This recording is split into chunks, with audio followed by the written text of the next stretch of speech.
Huwag mong hayaan na manalo sila. Yung mga hindi naniniwala sa'yo ay dapat mong ipamuka na ikaw ang tama.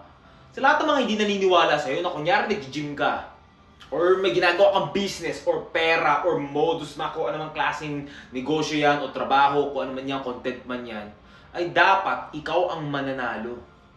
Bakit mo hinahayaan na yung utak mo ay kumampi dun? Bakit hindi mo hayaan na ikaw naman mag-win sa panahon na to?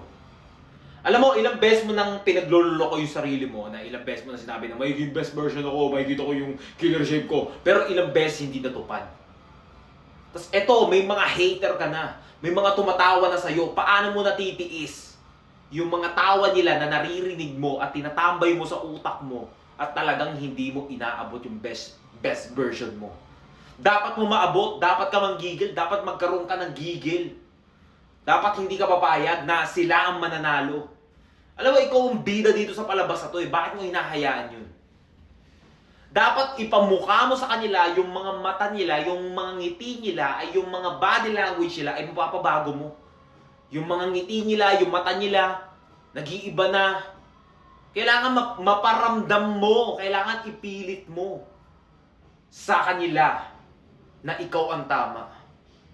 Kasi sa totoo lang yan, pagdating sa mga hindi naniniwala sa'yo, ay ang totoo lang talaga niya, wala silang power na gawin yung kung ano man yung gusto nilang isipin. Kunyari, sasabihin nila sa'yo na hindi ka magiging best version, wala silang kakayahan nun.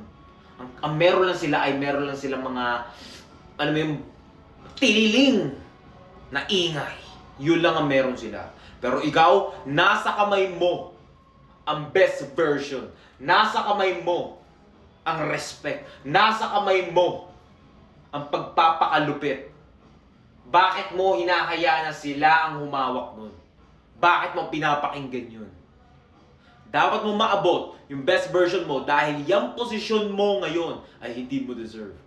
Hindi mo deserve na tawanan, hindi mo deserve na asarin, hindi mo deserve na i-disrespect. Kailangan nire-respeto ka ng mga nasa paligid mo. Yung mga tumatawa sa'yo, dapat mong mapalungkot yan.